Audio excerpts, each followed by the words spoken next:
Oh, Super Classico, it's like the biggest game in Mexico every season, bro. Everybody knows about this. Even if you're not Chivas or Club fan, you know that this is the fixture that every football fan in Mexico looks forward to this fixture, man. But I'm really, really fascinated to see how this came about, the rivalry between these two. Because if I'm not mistaken, Chivas and Club they're not from the same area in Mexico. Chivas, I believe, they're in Guadalajara, whilst Club I believe, are in Mexico City. I think, if I'm talking rubbish, just let me know in the comments below. And also, let me know in the comments below which club you think is the biggest in Mexico. This is about to be very controversial. Because as you guys know, these two clubs are very, very successful. I think the trophies won between these two in terms of the title, the Liga MX, I think it's very, very similar, almost the same. So I'm really, really, really fascinated to see what you guys think, the biggest clubs. Because it's not just about trophies won, it's about the fan base, the support.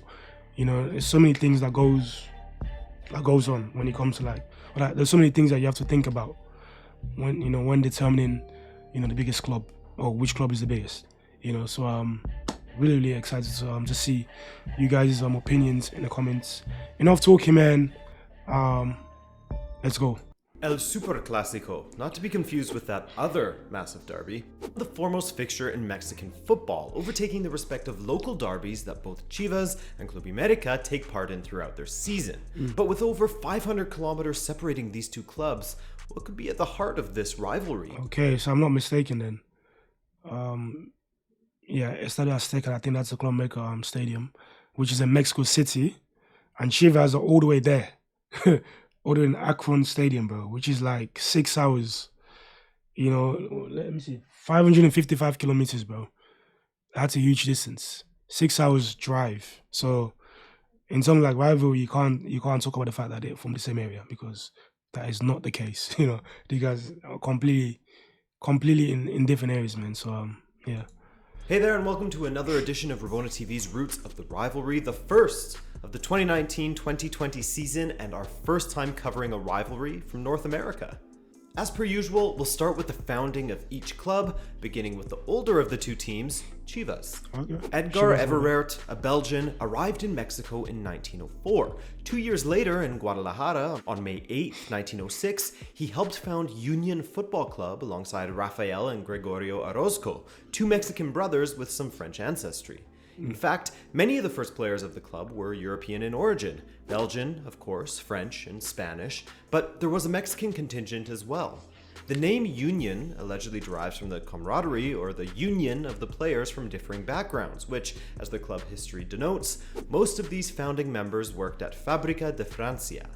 In Union's first match against Gimnasio Atlético Occidental, Union wore white kits and were coached by Rafael Orozco. Rafael also became Union Football Club's first president.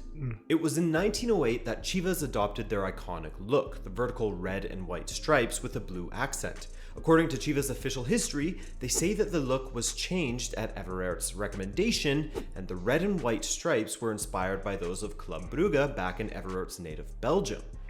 I know, Club Brugge now wears navy and black stripes, but they also wore red and white, and some of their modern away or third kits harken back. Apologies for pausing this video. I was thinking maybe Chivas was inspired by maybe Atletico Madrid, but yeah, it's apparently from Club Brugge. I would have never predicted that. Sorry, I would have not in a million years would have predicted that. Chivas kit was inspired by Club Brugge, because at the moment Club Brugge obviously they were in a different color. So yeah. Back to those kits. But it's also noted that the colors and style for the crest and kits could have come from the flag of Brugge itself, which, as you can see here, has the white, red, and blue, now associated with Chivas. Of course, some others mused that they got it from the French tricolor, as some of the founding members had French blood, but the Brugge association is the most commonly accepted now. And finally, it was also in 1908 when Chivas de Guadalajara was truly born. With the Mexican Revolution ongoing, Mexican members of the Union Football Club broke off to create Club Deportivo de Guadalajara. As the legend goes, Everett apparently noticed that among European clubs, the most popular ones bore the name of the city or area they come from. Everett thought this could help boost Chivas' popularity in their home area Makes by sense. instilling a sense of pride in their city and culture, something for the people to identify with. As part of this, it was also decided that Guadalajara would only field Mexican-born players, a policy which they continue to enforce to this day. Which I really In like. the time leading up to 1943, Chivas won 13 amateur titles, as there was no professional football within Mexico during this time period. Oh, and speaking of which, they got their nickname, Chivas, in 1948 following a 1-0 win over Tampico. A reporter who allegedly was in disbelief that Guadalajara had won said that they played like, quote, hopping goats. Like many nicknames, it started out as an insult, which was embraced and used by rival fans, and developed into a name that Chivas fans and even the club itself ended up embracing and celebrating. All right. So wait, what? Chivas means hopping goats? Wait, what? I would have never predicted this, you know. Up embracing and celebrating. All right, before we get to the birth of professional Mexican football and the first match between Chivas and Club America, let's look at the founding of the latter. In 1916, Rafael Garza Gutierrez and his cousin Herman Nunez Cortina, attending Colegio Mascarones in Mexico City, put together a team. So Chivas is older than Club America. They were founded earlier. Their first name was Union, I think Union, and then later on, obviously, adopted the name Chivas de Guadalajara. Of the best football players in their age group at the school. City put together a team consisting of the best football players in their age group at the school, taking their pick from those that played daily during recess. The club called their first meeting at Herman Cortina's aunt's house with a total of 13 players showing up. And their colors? How did they choose them? Well, Rafael Garza Gutierrez was tasked with creating a uniform for the newly formed club. Going into his father's closet, he grabbed a pair of navy blue pants, which he cut off at the knee to turn them into shorts, and a cream yellow colored shirt. This shirt was actually from Colegio Mascarones itself, a uniform, and was a more vibrant yellow, but due to aging and wear, it had faded to the iconic cream color associated with Club America to this day. The players on the team, however, didn't have the money for the uniforms. At another school in Mexico City, La Perpetua, another team existed called Colón. Some of their top players, Ignacio de la Garza, Luis Fabre, and Alonso Sordo Noriega, craved regular football, but they were often unable to get enough players to field a team. What they did have was the means to produce football jerseys. So they met with the players from the record team, aka the team from Colegio Mascarones, and they combined. On the day that the members all met, they decided upon a name. Cheto Quintanilla suggested the name America. Why? They met on October 12th, 1916, aka Columbus Day, or the day that Christopher Columbus arrived in the Americas. Oh, okay. Cheto Quintanilla drew up the original club badge with the drawing of the Americas sandwiched between a C and an A, standing, of course, for Club America. Now, they did change their name to Union in 1919, which is funny because both these rivals had that name at one point, after Club America merged with other schools in the area. That's weird. So weird. I would have never predicted this as well. So at some point, both of these clubs, Chivas had the name Union at the beginning, and Club America actually changed their names. They changed their name to Union as well. So both of these guys, at some point, had the same name. Not at the same time. Like, that's crazy. Yeah, but Very in interesting. 1920, just a year later, they changed back to Club America. Good decision. Now, let's get to the first meeting of these two clubs. During the 1942-43 season, a National Cup tournament was introduced, whereby teams from the different regional leagues would compete. This is where Chivas and America first met, on August 1st, 1943, in Parque Oblatos in Guadalajara. The home team won on this occasion. So, in the first match between these two, Chivas won. Chivas won the first. But following the first, 1943-44 Super season, Classico. the run-ins would come far more frequently with the creation of a professional nationwide Mexican football league, which started on October 17th, 1943. In total, there were 10 founding teams from 3 regional leagues. Primera Fuerza, where America played, Liga Occidental, the league Chivas competed in, and Liga Amateur de Veracruz. Chivas and America didn't meet again until later in the season. Playing in Guadalajara on January 16th, 1944, Chivas won 3-1. But in what perhaps was a precursor to what the Super Classico would become in the future, the meeting in Parque Asturias on February 20th, 1944 was a scene to behold. In the 30th minute, America player Roberto Scarone had a run-in with Guadalajara's Terile, sparking a massive brawl on the pitch between the two squads. Everyone got involved, and at the end of it, 4 players were sent off, 2 from each team. Adding to the hostile atmosphere, America were the big winners on the day, stomping Guadalajara 7-2. Not bad for their first victory over their future rivals. That's an absolute Following battering. morning, the headlines read, America beat Guadalajara 7-2 in a game of football and boxing. Not only did we have the development of a sporting rivalry between Chivas and America, but on July 22nd, 1959, Emilio Azcárraga Milmo bought Club América. Azcárraga and his family were the owners of Telesistema Mexicano, which was one of the biggest emerging broadcast television companies in Mexico, and would go on to be known as Televisa, which today is a media conglomerate, the biggest in the Spanish-speaking countries in North and South America, broadcasting their programming as far and wide as from the United States all the way down to Chile. As more of a businessman than a football man, under this ownership, Club América began to establish themselves more and more in the following decades through the money that was being injected into their team. On top of this, Club América was able to afford investing in foreign talents, and this added to the rhetoric that America was the team of the wealthy. They came from the cosmopolitan capital of the country, they were owned by one of the country's biggest economic empires, and they weren't afraid of spending money to bring foreign talents to their club. This flew in the face of everything that Chivas stood for. Chivas are from Guadalajara and see themselves as a team that takes pride in their Mexican roots, going to the point of having their entire squad made up entirely of Mexican players. Yeah, these two clubs remind me of Barcelona and Real Madrid, basically.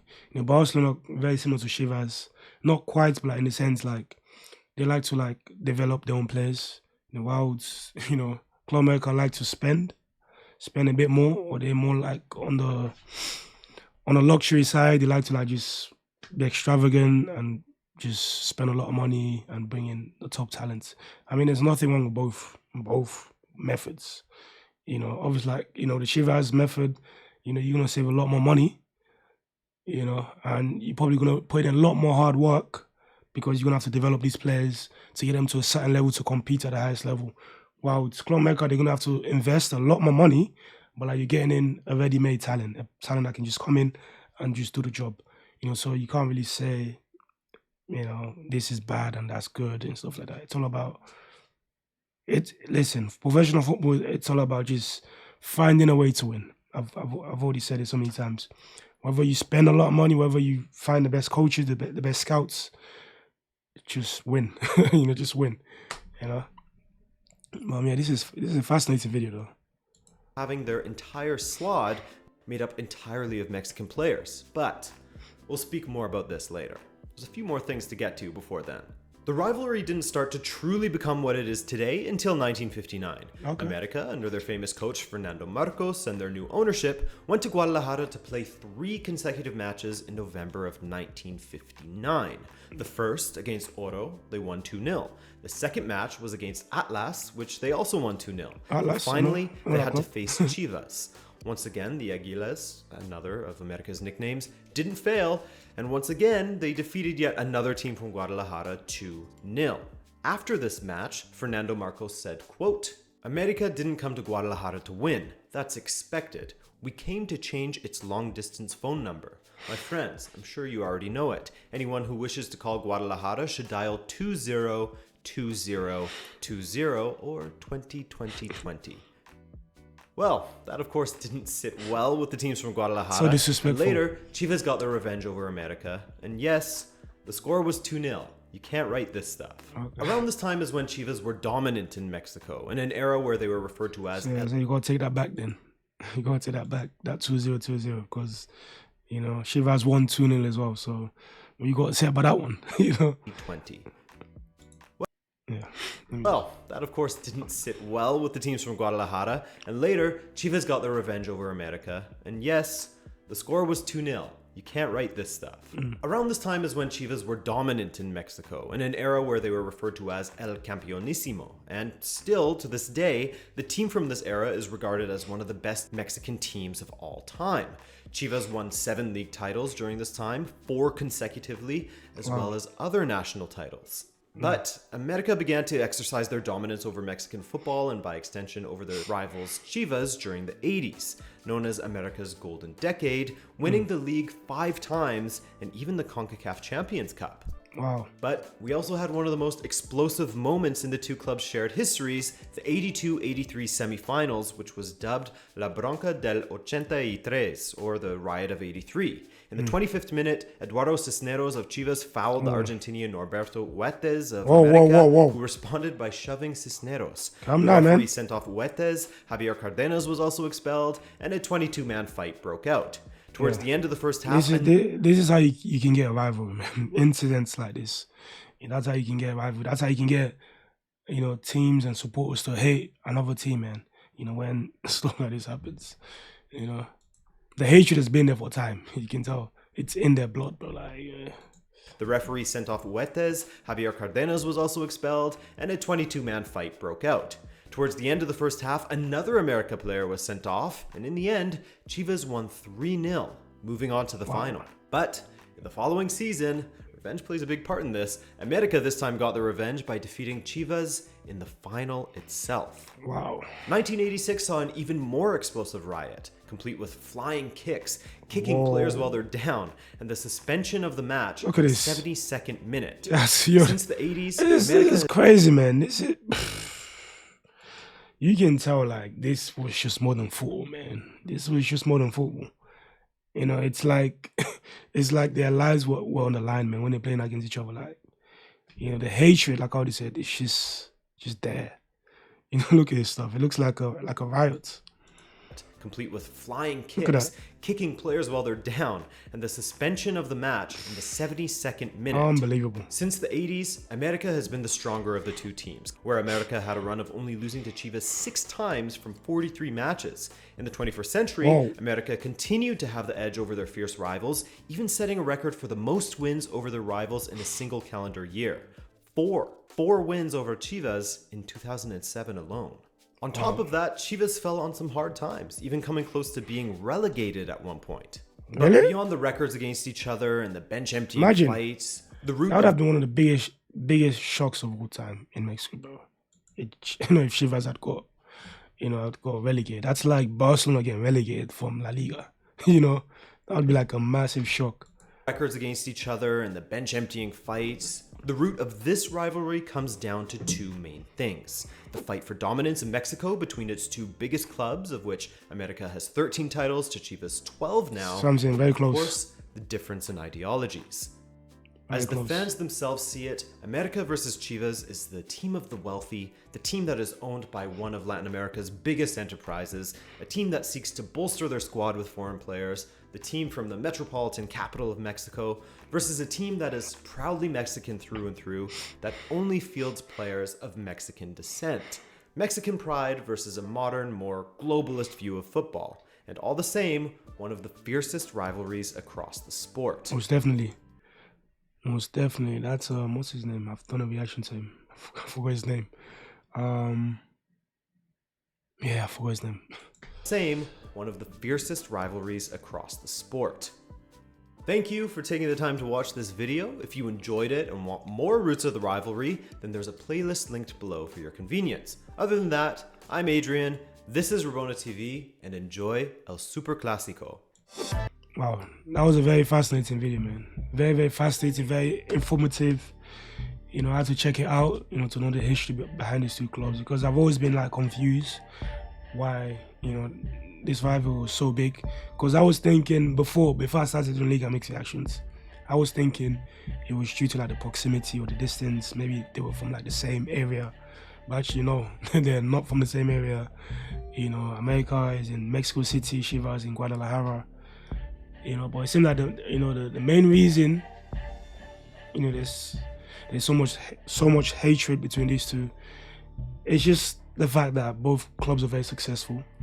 If you have 2 successful clubs, in the same league, man, they're gonna be rivals. Just like, for example, Liverpool and Manchester United, because for the most part in English football, at least before the 2000s, those are the 2 biggest clubs in English football. Even though they're not from the same area, but because they're so successful, that's why they're rivals. And it seems like that's the case for Chivas and America, because these two are the biggest.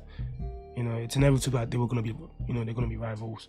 But one fascinating thing about this video is the fact that, you know, Chivas kit was actually inspired by Club Brugge. You know, well, you know, they took inspiration from Club Brugge, the kit. You know, and the founder was from Belgium, apparently.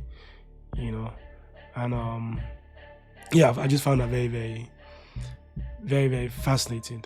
You know, but yeah, very, very interesting video. Really, really enjoyed reacting to it. If you had a reaction, man, smash this like button. Let me know your thoughts in the comments below. Don't forget to like, comment, and subscribe. That's it.